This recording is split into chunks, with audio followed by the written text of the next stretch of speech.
Assalamualaikum warahmatullahi wabarakatuh. Salam sejahtera buat kalian semuanya. Hai, apa kabar adik-adik mahasiswa yang Bunda sayangin? Bunda berharap adik-adik mahasiswa dalam keadaan sehat walafiat. Hari ini kita akan melanjutkan materi tentang alam pikiran manusia dan perkembangannya. Oke, silakan disimak materi berikut ini. Kalau bicara tentang manusia, kita tidak pernah lepas dengan hakikat manusia berdasarkan keingintahuannya. Nah, kalau berdasarkan pengertian yang namanya pengetahuan, itu pastinya berbeda dengan ilmu pengetahuan. Knowledge dengan science itu, kedua istilah ini sebenarnya berbeda berdasarkan hakikat manusia ini. Kita membagi manusia menjadi sebenarnya 6 pembagian. Karena sifat dasar manusia selalu memiliki keingintahuan. Dari keingintahuan inilah kita bisa mendefinisikan 6 bagian. Yaitu yang pertama, kita kenal dengan istilah Homo sapiens, yaitu manusia pada hakikatnya adalah makhluk yang berpikir. Yang kedua, Homo language, yaitu kemampuan bicara, bahwa manusia itu diberikan hakikatnya mampu berbicara. Dalam artiannya pastinya ada beberapa tahapan dan tingkatan. Dari yang tingkat komunikasinya bagus apabila di hadapan orang-orang, atau hanya mampu bisa dimunculkan kemampuan ini di skrap atau di lingkupan kecil. Jadi masing-masing dari kita sebenarnya memiliki keenam bagian ini. Hanya tidak semua menonjol di bagian itu. Pasti ada 1 atau 2 sifat yang dominan yang dimiliki manusia. Yang ketiga, kemampuan membuat alat atau Homo fabers. Nah, ini lebih umum. Ada yang bisa menghancurkan alat, tapi membuat lagi tidak bisa. Nah, kalau kita bicara tentang membuat sesuatu, artinya ada yang kita hasilkan. Yang keempat, memiliki rasa keindahan akan sesuatu yang dikenal dengan Homo aestheticus. Nanti akan kita gali dari masing-masing rekan mahasiswa kalau memilih Homo aestheticus di bagian mana yang mengagungi keindahan. Itu nanti. Nah, yang selanjutnya adalah Homo economicus, bahwa manusia itu memiliki hakikat mampu melakukan jual beli. Tapi bagaimana tingkat kemampuan kalian dikategorikan ini pasti berbeda-beda. Yang terakhir adalah Homo religius atau kepercayaan, bahwa manusia itu percaya adanya Tuhan yang Maha Adil. Jadi secara umum memang kita memiliki keenam sifat ini. Tapi yang saya sebutkan tadi tidak semua dominan. Hanya 1 atau 2 sifat dalam diri manusia yang bisa digali kemampuannya berdasarkan hakikatnya dari sifat keingintahuan manusia. Nah, misalnya contoh nanti ya, kalau saya disuruh mengkategorikan termasuk manakah implementasi dari keenam ini, saya akan memilih poin pertama dan keempat. Mengapa? Karena secara umum saya termasuk orang yang suka berpikir, mencari solusi atas masalah-masalah yang ada. Ya, istilahnya lebih nyaman berada di balik laptop dengan sekian deadline, lalu kategori misalnya nilai raport, nilai KHS-nya yang bagus, juga termasuk kategori Homo sapiens. Lalu yang kedua, saya termasuk juga Homo aestheticus, yaitu memiliki rasa keindahan. karena saya suka alam.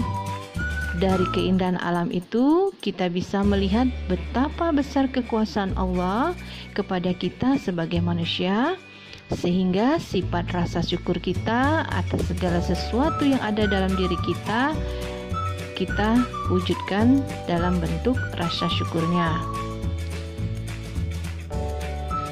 Pembahasan tentang manusia ini menjadi tidak henti-hentinya dikarenakan perbedaan sudut pandang tadi.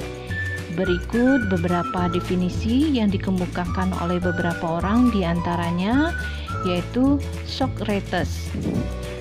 Socrates mengungkapkan bahwa manusia adalah makhluk yang selalu ingin tahu tentang segala sesuatu, baik tentang manusia itu sendiri maupun tentang hal yang ada di luar dirinya. Lalu, menurut Plato, hakikat manusia itu terdiri dari 3 unsur. Yang pertama yaitu roh, nafsu, dan rasio. Manusia menjalani kehidupannya menggunakan roh dan nafsu. Roh sebagai simbol kebaikan dan nafsu sebagai simbol keburukan. Penggunaan keduanya dikendalikan oleh rasio sebagai pengontrol. Lalu selanjutnya ada Rene Descartes. Menurutnya bahwa manusia itu adalah posisi sentral akar atau rasio sebagai esensi hakikat manusia. Akal memegang peran penting dalam hakikat manusia, sehingga dikatakan bahwa akal memiliki posisi sentral.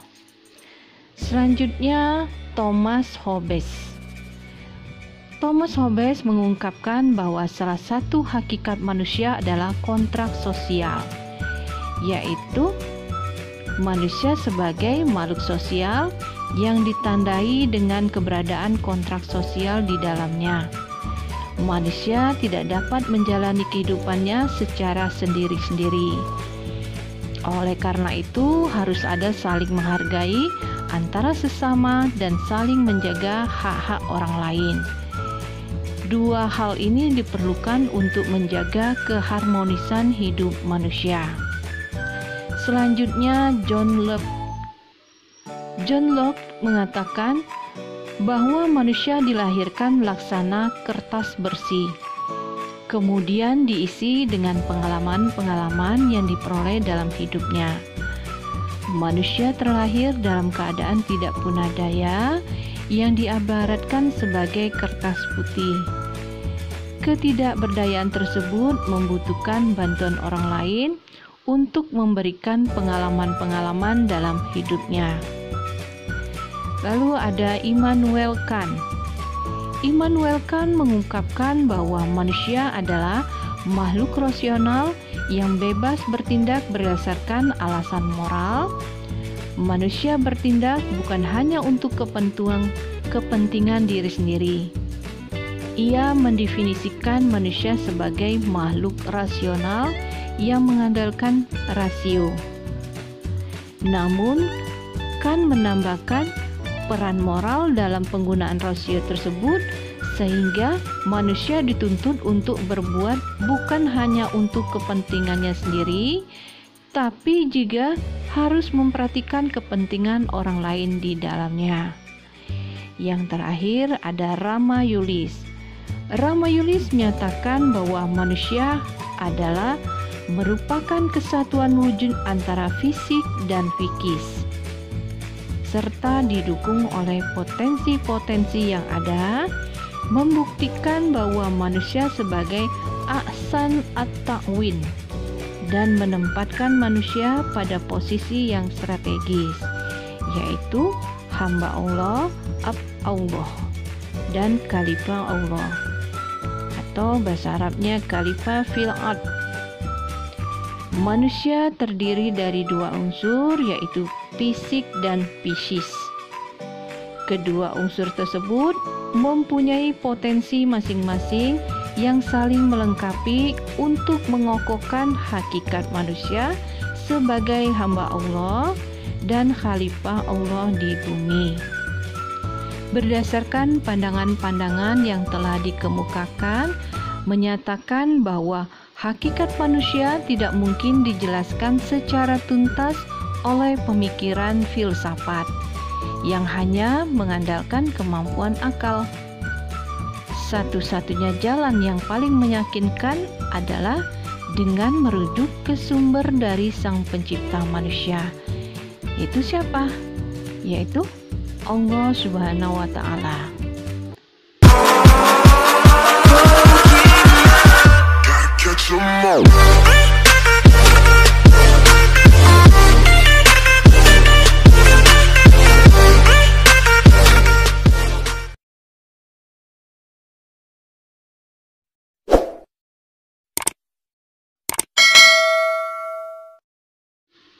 Sebagai makhluk yang diciptakan Tuhan, memiliki kelebihan dibandingkan dengan makhluk lain. Salah satu kelebihan itu adalah akal pikiran. Konsekuensi yang diakibatkan oleh adanya akal pikiran manusia membuat manusia memiliki hasrat ingin mengetahui. Hasrat ingin mengetahui ini bisa jadi karena ingin mengetahui tentang benda-benda yang ada di sekitarnya, ingin mengetahui tentang fenomena-fenomena yang terjadi di sekitarnya, bahkan termasuk diantaranya adalah hasrat ingin tahu tentang hakikat dirinya sendiri. Konsekuensi dari rasa ingin tahu yang dimiliki oleh manusia ini mengakibatkan adanya dorongan untuk memahami dan memecahkan berbagai masalah yang dihadapinya. Selanjutnya, manusia akhirnya akan mendapatkan ilmu pengetahuan dari proses yang terjadi. Hasil dari ilmu pengetahuan yang didapat oleh manusia ini kemudian menjadikan alam pikiran manusia semakin lama semakin berkembang. Begitulah rangkaian proses yang akan terjadi terus-menerus di dalam kehidupan manusia. Bila telah selesai dalam memahami satu proses, maka akan ada proses-proses lain yang tidak akan pernah berhenti selama manusia itu masih ada. Selanjutnya, perkembangan alam pikiran manusia.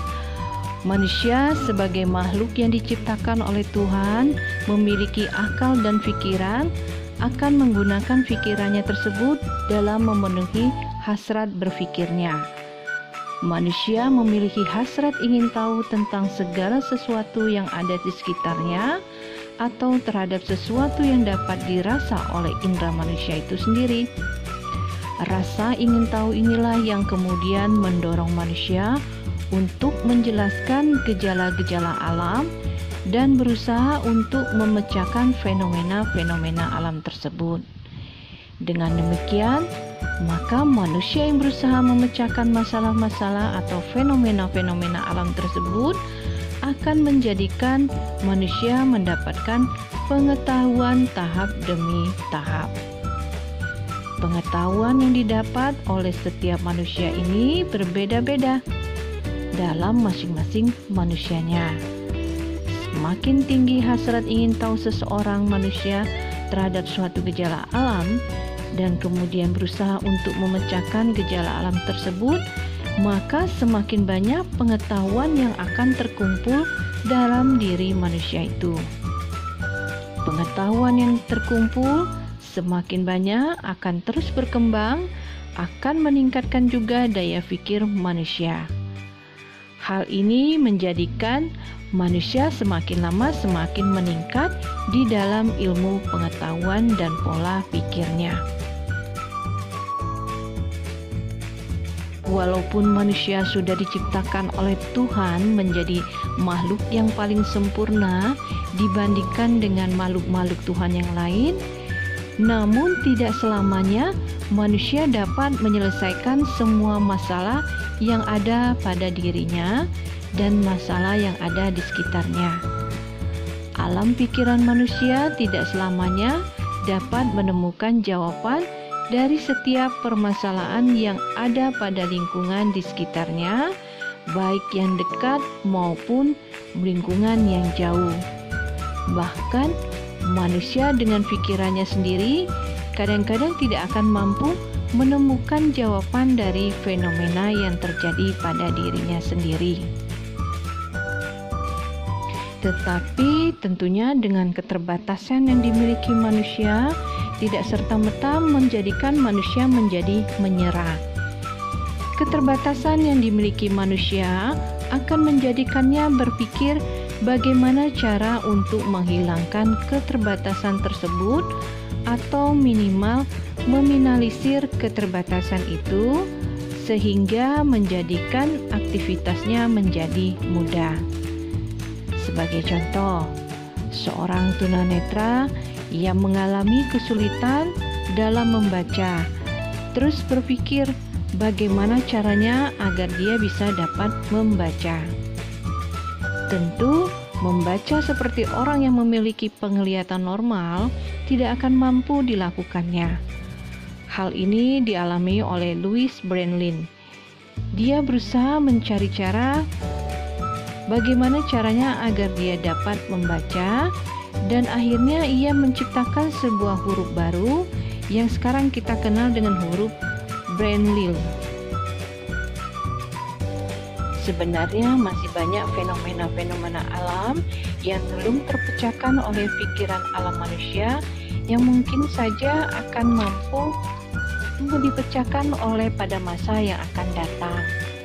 Namun perlu kita sadari bahwa bagaimanapun tingginya pengetahuan manusia, tetap saja masih ada fenomena-fenomena alam yang tidak dapat dipecahkan oleh pikiran manusia. Hal ini karena alam pikiran manusia memiliki keterbatasan. Nah, itulah penjelasan tentang alam pikiran manusia dan perkembangannya berdasarkan sifat keingintahuannya. Oke, jangan lupa like and subscribe serta komentar. Sampai jumpa dalam video selanjutnya. Akhir kata Bunda ucapkan Assalamualaikum warahmatullahi wabarakatuh.